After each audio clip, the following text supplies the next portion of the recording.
Hello जय हिंद दोस्तों, मैं आप सभी लोगों का अपने चैनल एमएमजे क्लास में सभी का स्वागत करता हूं। आशा करता हूं आप सभी से अच्छे होंगे, बेहतरीन होंगे, शानदार होंगे। तो आज हम जो चैप्टर की प्रैक्टिस करने वाले हैं आधुनिक इतिहास का, वो है व्यक्तिगत सत्याग्रह 1940, क्रिप्स मिशन 1942। ये छोटे छोटे चैप्टर हैं, इनकी क्वेश्चन प्रैक्टिस करने वाले हैं। तो चलिए बिना टाइम वेस्ट के क्लास को स्टार्ट करते हैं। आप चैनल पर नए हैं तो चैनल को सब्सक्राइब कर लीजिए। आपसे निवेदन है क्लास को पूरा देखिए और रिवाइज करते रहिएगा। कोई भी एग्ज़ाम, किसी भी एग्ज़ाम की तैयारी कर रहे हैं तो एनी एग्ज़ाम, कोई भी एग्ज़ाम, तो आप रिवाइज करेंगे तो आपको अच्छा से अच्छा फ़ायदा मिलेगा। कोई भी किसी की सफलता मिलती है उससे कुछ भी पूछा जाता है, वो बोलता है हमें प्रैक्टिस बहुत से बहुत किया है और रिवाइज बहुत किया है। तो रिवाइज और प्रैक्टिस करते रहेंगे तो बहुत अच्छा फ़ायदा मिलेगा आपको। हर एक एग्ज़ाम में अच्छा फ़ायदा मिलेगा। तो आपसे गुजारिश है रिवीजन करते रहिएगा। 10 से 15 मिनट की क्लास रहती, बस इससे ज़्यादा की नहीं रहती। तो आप बिना टाइम वेस्ट की क्लास को स्टार्ट करते हैं। चलिए, आप चैनल पर नए हैं तो चैनल को सब्सक्राइब कर लीजिए। अगला क्वेश्चन है, देख लीजिए। पहला क्वेश्चन है, महात्मा गांधी द्वारा व्यक्तिगत सत्याग्रह आंदोलन के लिए प्रथम सत्याग्रही कौन चुना गया था?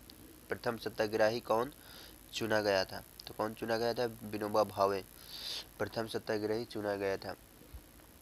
बात की जाए व्यक्तिगत सत्याग्रह की शुरुआत कब हुई थी, तो व्यक्तिगत सत्याग्रह की शुरुआत हुई थी, लिख लीजिएगा, 17 अक्टूबर 17 अक्टूबर 1940।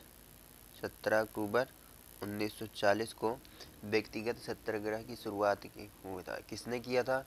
विनोबा भावे ने किया था। किसने किया था शुरुआत? तो विनोबा भावे ने शुरुआत किया था, याद रखिएगा। शुरुआत किसने किया था?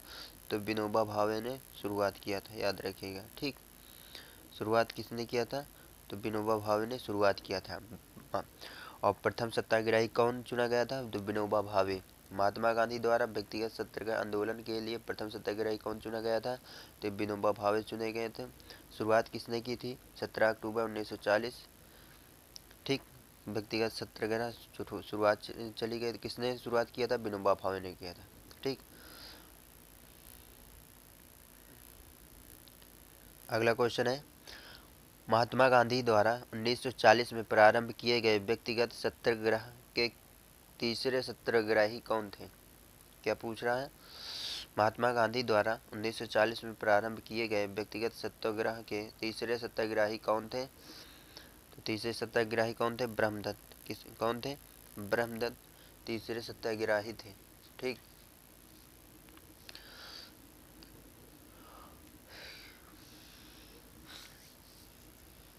कौन थे तीसरे सत्याग्रही? ब्रह्मदत्त थे। ठीक, तो महात्मा गांधी द्वारा सत्याग्रही के व्यक्तिगत सत्याग्रह शुरू किया गया था, प्रारंभ किया गया था, याद रखिएगा। अगला क्वेश्चन है, व्यक्तिगत सत्याग्रह के प्रधान सत्याग्रही कौन थे? व्यक्तिगत सत्याग्रह के प्रधान सत्याग्रही कौन थे? तो कौन थे? विनोबा भावे। कौन थे? विनोबा भावे थे। याद रखिएगा, प्रथम सत्याग्रही कौन थे? तो याद रखिएगा विनोबा भावे थे, ये फर्स्ट थे।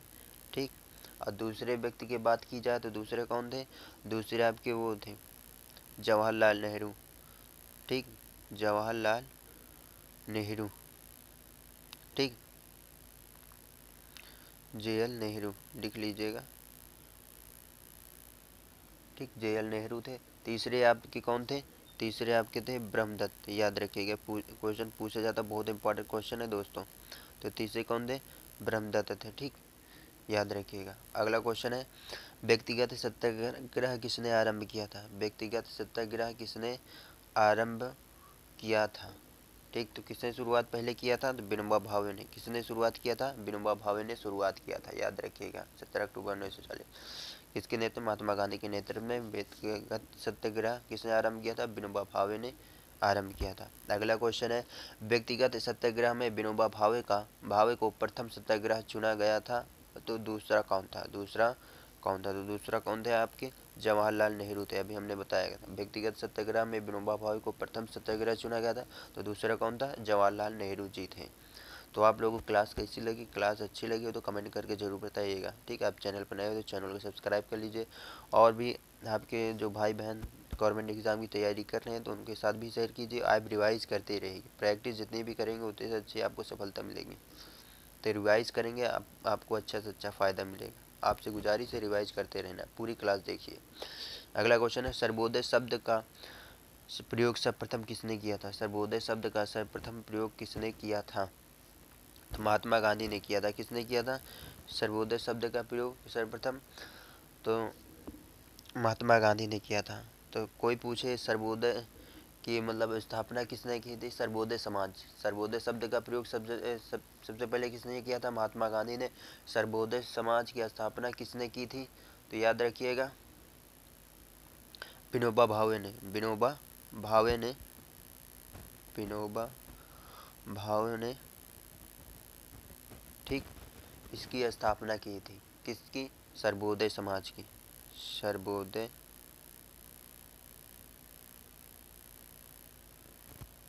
सर्वोदय समाज की स्थापना किसने की थी?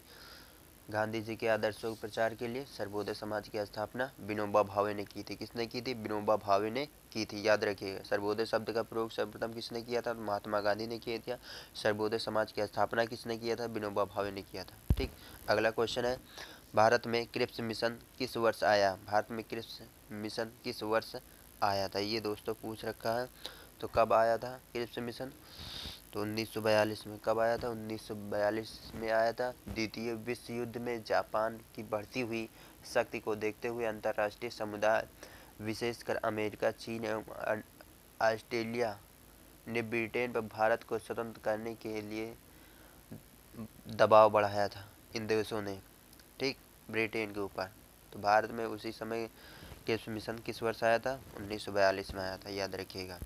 अगला क्वेश्चन है, निम्नलिखित में से कौन सा क्रिप्स मिशन के संबंध में सही नहीं है? सही नहीं है।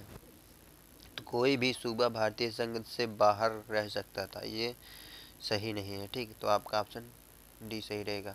अगला क्वेश्चन है, सर स्टैचफोर्ड क्रिप्स की योजना में यह परिकल्पना थी कि द्वितीय विश्व युद्ध के बाद क्या होना चाहिए? भारत को डोमिनियन स्टेटस दे देना चाहिए। भारत को क्या दे देना चाहिए? डोमिनियन स्टेटस दे देना चाहिए।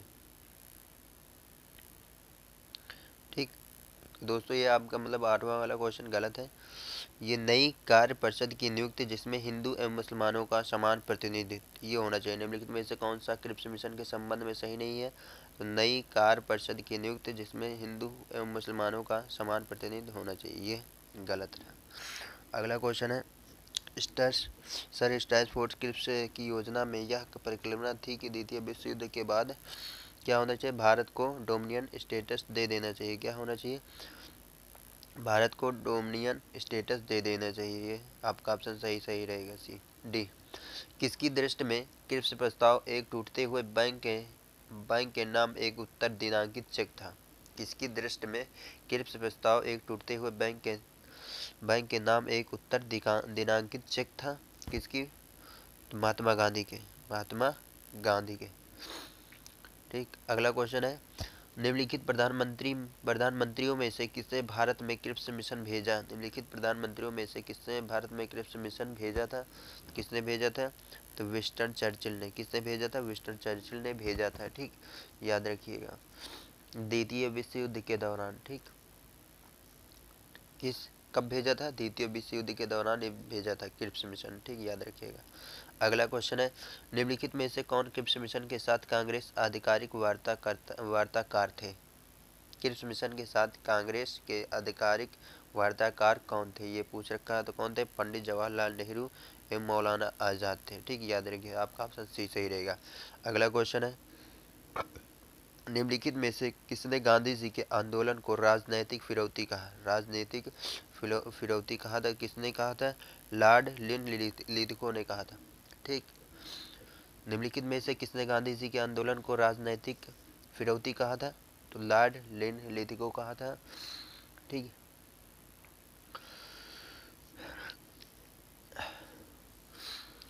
इनका लिंकन का कार्यकाल कितना था? 1936 से 1943 था।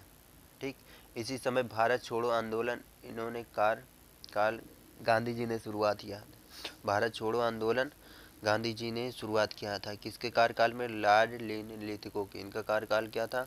याद रखिएगा, 1936 से 1943 तक। ठीक, इनका कार्यकाल था। इसी समय गांधी जी ने भारत छोड़ो आंदोलन स्टार्ट किया था। भारत छोड़ो आंदोलन स्टार्ट किया था, याद रखिएगा, भारत छोड़ो आंदोलन इन्हीं के कार्यकाल में स्टार्ट किया था महात्मा गांधी ने। तो आप लोगों को क्लास कैसी लगी? क्लास अच्छी लगी हो तो कमेंट करके ज़रूर बताइएगा। आप चैनल पर नए हैं तो चैनल को सब्सक्राइब कर लीजिए। अपने दोस्तों भाइयों के साथ भी शेयर कीजिए जो लोग गवर्नमेंट एग्ज़ाम की तैयारी कर रहे हैं। तो आपसे गुजारिश है, पूरी क्लास देखिए, आप रिवाइज करते रहेगा। आपसे निवेदन है, रिवाइज करेंगे और अच्छा से अच्छा आपको फ़ायदा मिलेगा। 10 से 12 मिनट की क्लास रहती, 15 मिनट की क्लास रहती, तो आप देख सकते हैं। ठीक, तो रिवाइज करेंगे, आपको अच्छा से अच्छा फ़ायदा मिलेगा। चलिए, जय हिंद, जय भारत।